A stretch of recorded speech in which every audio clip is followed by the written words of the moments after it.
নমস্কার, আজকে শাকের রেসিপি বানাবো। লাল শাক দিয়ে বড়ি দিয়ে ভাজা হবে। শাকটা ধুয়ে নিয়েছি, এবার কুচিয়ে নেব।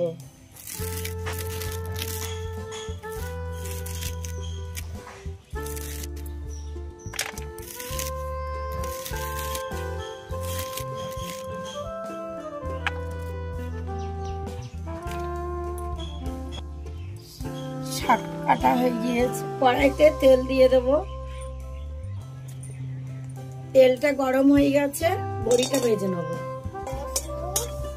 বড়িটা ভাজা হয়ে গেছে, বড়িটা তুলে লাল শাকের জন্য প্রথমে পেঁয়াজ কুচি দিয়ে দেবো। কটা রসুনের কোয়া কুচি নিয়েছি, 3টে কাঁচা লঙ্কা নিয়েছি।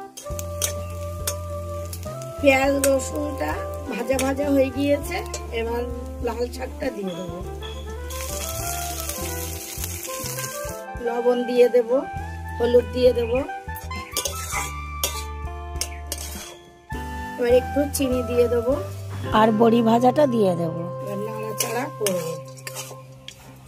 এবার বাদাম হাফ ভাঙা গুলো দিয়ে দেবো। এবার নামিয়ে নেবো।